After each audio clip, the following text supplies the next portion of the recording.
Hello everyone, आप सभी का स्वागत है स्टडी फाउंडेशन यूट्यूब चैनल पे। आज का child development and pedagogy class के अंदर हम लोग डिस्कस करेंगे organising teaching, teaching as a plan activity और डोमेन ऑफ टीचिंग के बारे में।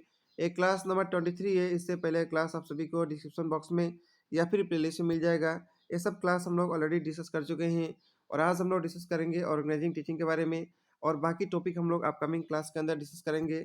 यदि आप सभी को लैंग्वेज टू इंग्लिश का, इन्वायरमेंटल स्टडी का या फिर चाइल्ड डेवलपमेंट एंड पेडागोजी का, ये तीनों में से किसी का भी बुक चाहिए तो आप सभी को डिस्क्रिप्शन बॉक्स में लिंक मिल जाएगा। वहाँ पे जाके आप सभी लोग इसको खरीद पाएंगे। तो आइए आज का क्लास को शुरू करते हैं। तो चलिए वीडियो को शुरू करते हैं। आज हम लोग ऑर्गेनाइजिंग टीचिंग टॉपिक को डिस्कस करेंगे। सबसे पहले डिस्कस करते हैं मीनिंग ऑफ टीचिंग के बारे में। Teaching is an integral part of the process of education. Teaching जो है एजुकेशन प्रोसेस का इंटीग्रल पार्ट है। It is a system of action intended to introduce learning. एक ऐसा सिस्टम है जो कि लर्निंग को इंट्रोड्यूस करता है। इसका स्पेशल फंक्शन है इम्पार्ट करना नॉलेज को, अंडरस्टैंडिंग और स्किल को डेवलप करना। टीचिंग इज द एक्ट और profession of a person who teaches. Teaching एक एक्ट है या फिर प्रोफेशन है जो भी टीच करता है। Teaching include all activity of providing education to other. Teaching is a systematic and require much study before entering the profession throughout once career. And teaching एक सिस्टमेटिक है। इसके अंदर जाने के लिए बहुत ज़्यादा स्टडी करना पड़ता है, पूरा लाइफ के अंदर, पूरा करियर के अंदर।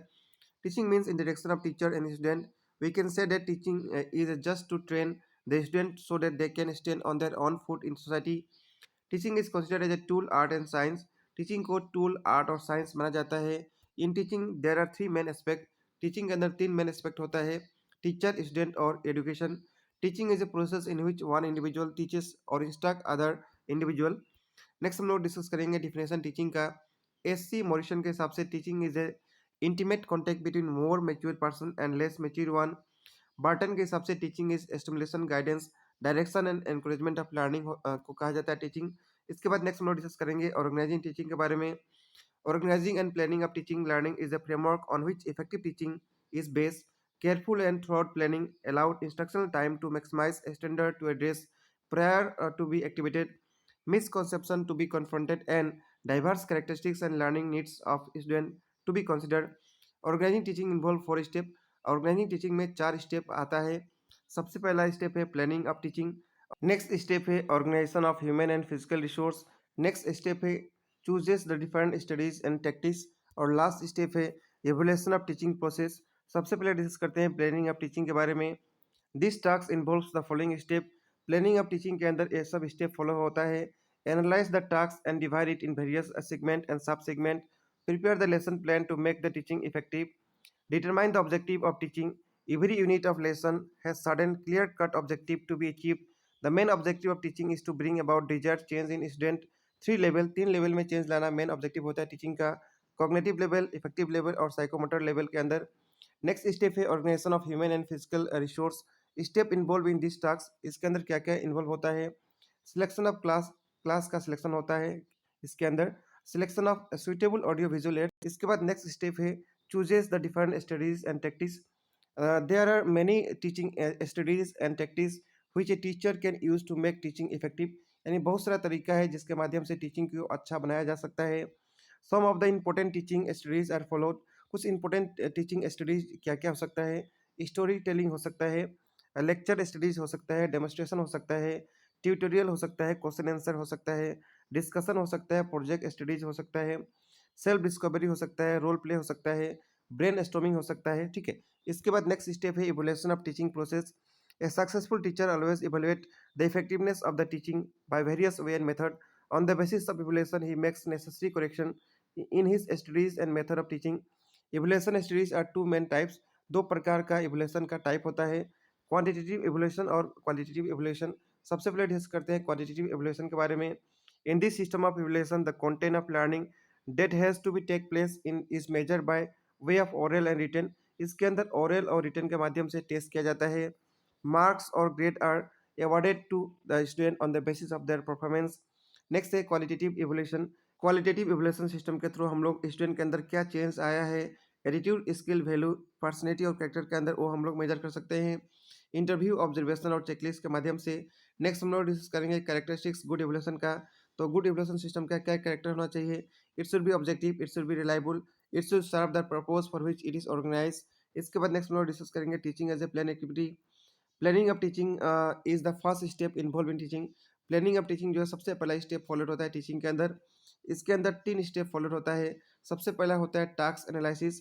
तो टास्क एनालिसिस के अंदर क्या होता है, at the very outset itself the teacher has to analyse his task, he divide into various segment and sub segment. Thereafter, he prepared the lesson plan, outline the matter to be taught, the method to be used, objective to be achieved. Next step है determination of objective. The teacher should have very clear-cut objective in his mind, correct strategies, technique to be used while teaching the subject. Objective of teaching can be grouped on the basis of 3 domains such as cognitive domain, affective domain, and psychomotor domain. Bloom and his associate told that change and development in child behavior take place in 3 areas such as cognitive, affective, and psychomotor. It is on the basis Bloom classified the educational objective in 3 domains such as cognitive, affective, and psychomotor. Cognitive domain का मतलब होता है mind head यानी thinking से related होता है। Affective domain का मतलब होता है हार्ट और फीलिंग। साइकोमोटर यानी कॉग्निटिव का मतलब होता है हैंड्स और डूइंग। ये तीनों एक दूसरे से रिलेटेड है, ठीक है। सबसे पहले हम लोग डिस्कस करेंगे कॉग्निटिव डोमेन के बारे में डिटेल में। ये डोमेन डेवलप किया गया था बेंजामिन एस ब्लूम और इनके एसोसिएट के द्वारा 1956 ईयर के अंदर। इसके अंदर 6 लेवल होता है, knowledge, comprehension, application, analyse, synthesise और रिवोल्यूशन। सबसे लोअर मोस्ट लेवल है नॉलेज और सबसे अपर मोस्ट लेवल है इवोल्यूशन। 2001 में इसका रिवाइज वर्जन डेवलप किया गया था डेविड कर्तवाल और लॉरिस एंडरसन के द्वारा।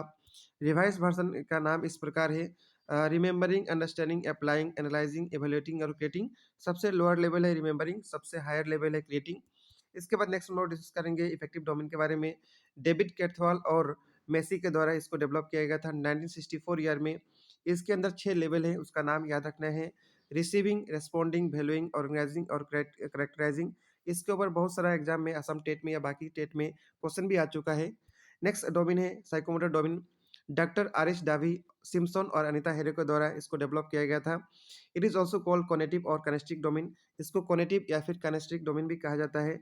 इसका लेवल याद रखना है, सबसे लोअर लेवल है इमिटेशन, नेक्स्ट है मैनिपुलेशन, प्रिसिशन, आर्टिकुलेशन और नेचुरलाइजेशन। यानी जितना भी लेवल है, लेवल का नाम आप सभी को अच्छी तरह से याद रखना होगा। ये तीनों डोमेन का नाम आप सभी को सिंगल स्लाइड के अंदर मिल जाएगा, कॉग्निटिव, साइकोमोटर, इफेक्टिव का सभी लेवल का नाम। इसके बाद नेक्स्ट और लास्ट स्टेज डिस्कस करेंगे प्लानिंग ऑफ टीचिंग का, उसका नाम है writing of objective. The last stage of planning of teaching is to write down the objective of teaching. The objective should be clear and definite. Putting them down in black and white on paper will enable the teacher to accept the proper strategies and technique for the teaching of a particular lesson or topic. It will make teaching simpler, easy, worthwhile and interesting. इसके बाद नेक्स्ट हम लोग मैगजीम का नाम discuss करेंगे। मैगजीम का बस आप सभी को नाम याद रखना है, जैसे कि एजी टू डिफिकल्ट एक मैगजीम है, नॉन टू अननोन है, सीन टू अनसीन है, कॉन्क्रीट से एब्स्ट्रैक्ट है, पार्टिकुलर टू जनरल है, होल से पार्ट है। इससे एग्जाम में क्वेश्चन नहीं बना है, बस आप सभी को नाम याद रखना है। बाई चांस कभी एग्जाम में पूछा तो आप सभी को नाम याद रखना होगा। तो ये सब था आज का टॉपिक के बारे में। इसके बाद नेक्स्ट हम लोग इस टॉपिक के ऊपर जो प्रीवियस ईयर एग्जाम में क्वेश्चन आया है वो क्वेश्चन को वन बाय वन डिस्कस करेंगे। सबसे पहला क्वेश्चन है टीचिंग इज ए, टीचिंग क्या है? प्लान एक्टिविटी है, कंटेंट सेंटर एक्टिविटी है, टीचर सेंटर एक्टिविटी है, एवोल्यूशन सेंटर एक्टिविटी है। हम लोग डिस्कस किए थे टीचिंग एक प्लान एक्टिविटी है, इसीलिए इस क्वेश्चन का सही आंसर होगा ऑप्शन नंबर ए। इसके बाद नेक्स्ट क्वेश्चन है which is not the focal point of triangular process of teaching.